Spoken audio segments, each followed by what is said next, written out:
Olá, oitavo ano, tudo bem? Professor Tiago aqui novamente para dar continuidade às atividades, às correções das atividades que nós já estávamos programados. Lembrando aquele mesmo esquema, onde tiver texto grande, nós iremos passar direto para que a gente não perca muito tempo com as leituras, mas as questões serão analisadas, serão respondidas na integralidade, beleza?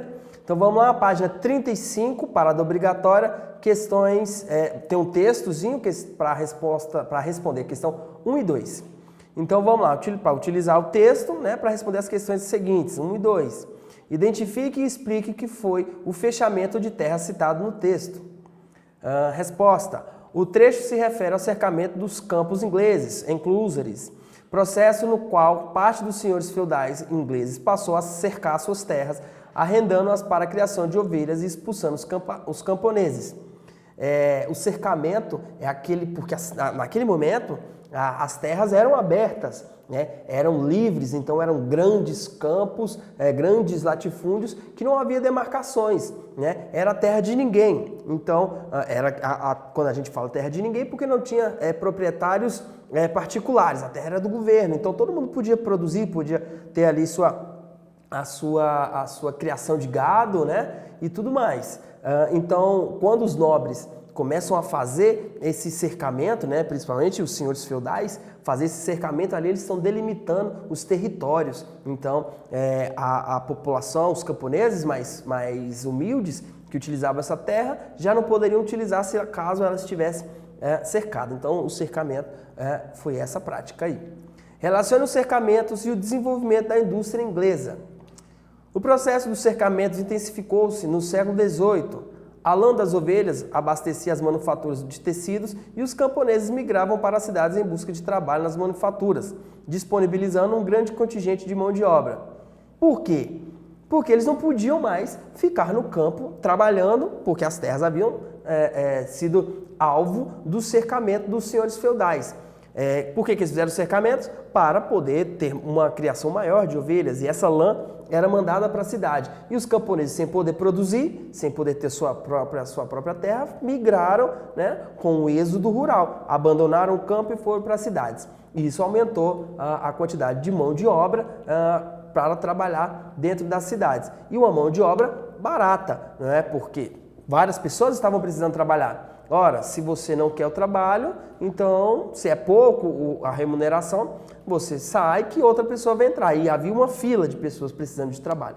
Então, esse é a relação que tem entre o cercamento e o desenvolvimento das indústrias, porque essas pessoas que saíram do campo foram trabalhar diretamente nessas indústrias. Vamos lá agora, questão 3. Leia o texto a seguir e responda ao que se pede. É um texto menorzinho, esse a gente lê.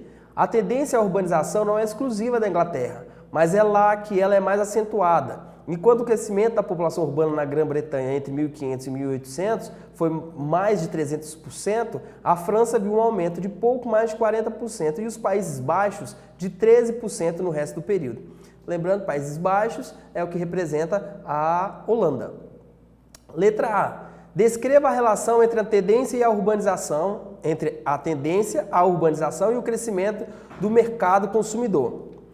O número maior de pessoas vivendo nas cidades possibilitou um significativo aumento do mercado consumidor inglês. As pessoas que moravam nas cidades produziam muito pouco daquilo que consumia, mas através do trabalho adquiriam o dinheiro necessário para viver, formando assim um mercado consumidor. Então, o crescimento do mercado consumidor, ou seja, o aquecimento da economia, se dá a partir do momento que as pessoas têm um emprego e têm no final do mês a remuneração por aquele trabalho desempenhado. Então, elas não produziam o que elas iam se alimentar como elas faziam lá no campo, mas agora elas trabalham e ganham seu dinheiro suado ali todo mês e aí eles gastam comprando esses produtos. Então, de uma forma ou de outra, eles estavam lá contribuindo para o crescimento e o aquecimento dessa economia. Letra B. Justifica o pioneirismo da Revolução Industrial Inglesa a partir dos dados apresentados pelo texto. O texto destaca o acentuado crescimento da vida urbana entre 1500 e 1800, em comparação a outros países europeus. Tal crescimento está associado ao desenvolvimento do comércio e ao crescimento da burguesia, fatores fundamentais para o desenvolvimento da Revolução Industrial no século XVIII. Lembrando, né, que lá durante as revoluções inglesas, né, quando a Rainha Elizabeth I estava no poder, ela fez uma série de acordos, fortaleceu o exército, fez acordo com os corsários, né, que eram os piratas, eles roubavam as cargas e ela ficava com as cargas e com os navios e utilizava esses navios tanto para fortalecer o exército, desculpa, quanto para fortalecer o comércio, porque o comércio marítimo era muito forte. Então, essas pessoas que antes estavam no campo produzindo apenas para sobreviver, agora estão nas cidades, fazendo com que a produção, né, através do seu trabalho, faça crescer também toda a nação, né? A economia da nação acaba ficando também de forma melhor, né? Mais forte, vamos dizer assim. Isso ajudou a Revolução, né? Porque era um Estado que estava estável, não se envolvia em questões externas, conseguiu controlar as revoltas internas, então era um momento propício para o crescimento. Por isso que a Inglaterra foi um dos grandes, talvez, né, o maior pioneiro de todos da Revolução. Vamos lá, agora a próxima página da correção é a página 38, aqui. Passou um pouquinho. 4. Explique a importância da metalurgia para o desenvolvimento da indústria inglesa. A produção do ferro fundido em larga escala foi importante para o desenvolvimento de máquinas e para o investimento no sistema de transporte, como o desenvolvimento do sistema ferroviário. Bom, nós sabemos que o subsolo da Inglaterra era riquíssimo tanto no ferro quanto no carvão mineral.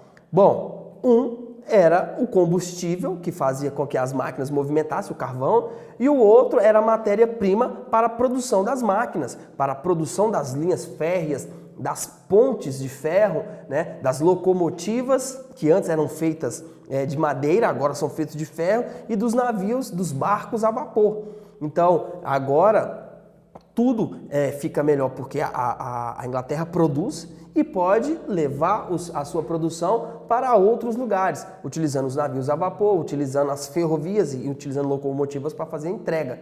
Então, isso fez com que o desenvolvimento fosse bem maior do que em outras nações. Então, é um subsolo rico, fez com que a Inglaterra se tornasse mais poderosa ainda. Então, tudo calhava, né, a favor da Inglaterra naquele momento. A 5 tem um texto, e aí nós já vamos para a pergunta, né? Letra A. Quais são as razões que levam as pessoas a venderem sua força de trabalho? Os trabalhadores vendem sua força de trabalho quando não possuem terras e ferramentas para trabalhar por conta própria para garantir o seu sustento. Ou seja, se eu não tenho uma empresa, se eu não tenho uma escola, eu vendo o meu trabalho, né? Aqui, no caso dos trabalhadores da Inglaterra, à época, eles não tinham, por exemplo, o dinheiro para ter o maquinário, para ter as peças que eram necessárias para se montar uma fábrica, mas os burgueses tinham. Então aí houve uma separação, inclusive há uma divisão na sociedade nesse momento, porque os burgueses têm a grana na época, compram matérias-primas, têm as empresas, têm as fábricas, projetam tudo e os artesãos, os homens que trabalham, que têm a mão de obra especializada, vendem o seu trabalho para esse burguês. Só que o que eles ganham não é nem um pouco próximo do que o burguês vai ganhar. Então a burguesia cresceu cada vez mais e os artesãos que antes trabalhavam por conta própria, produziam só aquilo que vendiam, começaram a ficar na base da sociedade, perdendo um pouquinho de prestígio que eles tinham anterior a isso, mas era o que sobrava, porque agora tudo era feito de forma de grande escala, né? Produzido em grande escala e não mais produzindo só aquilo que vendia. Olha só, ia lá e comprava uma sela para o cavalo, né? Então o artesão ia lá e ia produzir aquela sela, pronto. O cara pagou e está aqui. E agora não, agora eles produzem em larga escala. Várias celas. Quem quiser vai comprando, vai ter uma loja para fazer essa venda. Então, causou essa diferença. Então, os burgueses cada vez mais ricos e os trabalhadores cada vez na base da pirâmide social naquela época. Letra B. Qual a consequência da venda da força de trabalho nas fábricas para a condição de vida dos trabalhadores? Os trabalhadores passaram a receber baixos salários e a condição de vida nas cidades piorou de forma significativa. Os salários baixos, né, o recebimento de salários baixos, eu acabei de falar, dando exemplo lá na questão A, só que tem a outra parte da resposta que era a condição de vida, né, porque eles saíram do campo e foram para as cidades. Quando eles saem do campo e vão para as cidades, eles não tinham um local para morar, eles não tinham um emprego pronto, então a situação de rua, né, pessoas morando vivendo em situação de rua, era muito comum. Famílias inteiras morando na rua. Por quê? Porque não tinham onde morar. Quando as empresas, quando as fábricas começam a empregar essas pessoas, começam a surgir as pequenas vilas, as vilas dos operários, né, do proletariado, aonde essas pessoas moravam em casebres de um cômodo só, vários cômodos com várias famílias e um banheiro para todos eles. Então era algo extremamente insalubre, sujo, né, mal cuidado. Mas naquele momento era simplesmente o que os restava. Então, essa condição de vida que eles levavam dentro das cidades, quando saíram do campo e foram para a cidade, era triste, era uma vida muito difícil.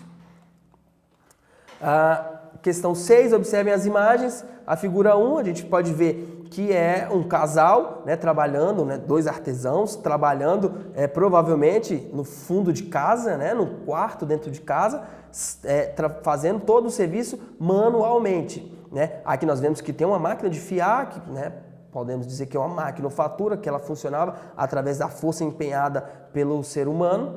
E aqui embaixo nós vemos uma fábrica, onde nós vemos várias pessoas trabalhando, um tamanho gigante que a gente quase não consegue ver o final dela lá, e cada pessoa tendo a sua própria função, né? Aqui em cima, na imagem 1, as pessoas faziam todas as etapas da produção. Já na de baixo, cada trabalhador tinha uma função e elas não se misturavam. Então, cada um tinha um processo. Um molhava o couro, o outro fazia o recorte, o outro desenhava o que seria feito, o outro costurava e o último dava o acabamento final. Então, cada um tinha um processo e esse processo ele era individualizado, não se envolvia. Então, o cara que fazia o acabamento final, ele não mexia lá no recorte, na hora de molhar o couro. Já com o artesão não, ele fazia tudo, desde a escolha do produto, da matéria-prima, até o acabamento final, certo? Então vamos lá. Qual a imagem retrata um ambiente de produção industrial?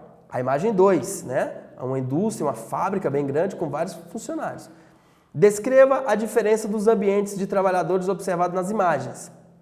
A primeira retrata a produção de tecidos no ambiente doméstico, aquilo que eu acabei de explicar. A produção era feita por membros da família e o ambiente é amigável. O bem-estar parece ser uma preocupação. A segunda imagem, por sua vez, retrata um ambiente de trabalho industrial. As máquinas aparecem em destaque e cada pessoa faz uma atividade individual. Quando o trabalho é familiar, as pessoas procuram ter esse cuidado, procuram ter um atendimento mais próximo de quem compra, né, para mostrar o caráter familiar mesmo, de proximidade. Já na indústria, não. A indústria, eles querem se aproximar do lucro, né, de dar valor ao seu produto e colocando a pessoa, né, a mão de obra, quem produz, em segundo, talvez terceiro plano. Certo? Vamos lá, vamos dar continuidade. Agora nós vamos pular para a próxima página aqui, que é a página 40. Está aqui. 7. O sistema produtivo passou por profundas transformações. Descreva uma mudança ocorrida a partir da introdução das primeiras máquinas a vapor. A introdução das máquinas a vapor aumentou a produtividade das fábricas. A organização do trabalho também sofreu alterações, com a divisão do trabalho e a centralização de toda a produção nas fábricas. Ou seja, aquelas pequenas fabriquetas que existiam no fundo de quintal, no fundo da casa, já não existia mais, porque elas produziam muito pouco. E era uma produção que não era de produtos de larga escala, ou seja, vários produtos iguais. Tinha ali algo individualizado, um produto mais intimista, mais próximo daquilo que o próprio artesão queria fazer, né? Então, agora está tudo centralizado dentro das fábricas e a grande parte desses artesãos saíram da sua produção familiar, produção de casa, e foram trabalhar nessas fábricas. 8. Leia o texto a seguir e identifique as mudanças ocorridas na sociedade civil durante a primeira Revolução Industrial. Para o pensamento movido pela crença do poder criador do trabalho organizado, a presença da máquina definiu de uma vez por todas a fábrica como um lugar da superação das barreiras da própria condição humana. A invenção da máquina, escrevia Engels em 1844, deu lugar à Revolução Industrial, que transformou toda a sociedade civil. A sociedade passou por transformações com a organização baseada nas relações capitalistas, passando a ser organizada entre aqueles que possuíam os mesmos meios de produção e aqueles que vendiam a sua força de trabalho. A concentração populacional nas cidades resultou em novos modos de vida e valores, gerando um mercado consumidor. A maior parte da população urbana era pobre e dependia dos salários obtidos pelos trabalhos nas fábricas para sobreviver. É aquilo que eu falei lá atrás. Nesse momento, independente de quanto se paga, o importante era ganhar, era importante ter um emprego, ainda que ganhasse pouco, porque lá fora tinha um monte de pessoas desempregadas e precisando do trabalho, querendo ganhar até menos daquilo que aquela pessoa já estava ganhando. Então, é por isso que eles se sujeitavam a longas jornadas de trabalho, a locais insalubres, com pouca iluminação, pouca ventilação, pouco repouso, né, até mesmo para a própria alimentação, e eles ainda continuavam lá. Por quê? Porque ou era ter aquilo ou era não ter nada, né? Então essa sociedade se organizou dessa maneira, né? Mesmo com pouco, a população, principalmente a população trabalhadora, né, o proletariado, eles conseguiram se manter ali, mesmo com pouco e com muitas dificuldades. Na verdade, eles não viviam, eles sobreviviam. Questão 9. Explique as razões para a crise que aconteceu entre as décadas de 1830 e 1840 e aponte uma solução encontrada para enfrentar os problemas econômicos. A crise resultou do desequilíbrio entre o crescimento da produção industrial e a demanda por esses produtos. A produção superava o consumo, levando à queda do preço dos produtos. Para solucionar o problema, os empresários passaram a investir no desenvolvimento de outros setores. Ou seja, é a lei, é a política, né? Quando a gente tem uma alta produção, né, consequentemente há né, uma política voltada para aquela produção para que não entre né, numa queda o valor. Mas não tem, porque é a lei da oferta e da procura. Se você tem muito para ofertar, né, consequentemente, o preço cai. Agora, se você oferta pouco, se há pouca oferta daquele produto, o preço tende a subir. Ou seja, um exemplo claro, na época do morango, né, o morango sai 10 caixas, 5 caixas a R$10. Né? Quando passa a época do morango, uma caixa custa R$10. Então, é a lei da oferta e da procura. E isso aconteceu aqui. A superprodução, eles produziam muito e as pessoas não consumiam, não compravam. Então, o preço começou a cair. Então, eles começaram a se envolver, começaram a desenvolver outras fontes de rendas, outros comércios, outros negócios, para que a economia não tivesse... né, para não permitir que a economia entrasse em colapso, né? Então eles investiram em outros setores. Bom, agora nós vamos lá na página 45, para nós corrigirmos agora é sobre a segunda revolução industrial, que agora já não é mais têxtil e sim elétrica. Vamos lá? Como a iluminação doméstica impactou a vida contemporânea?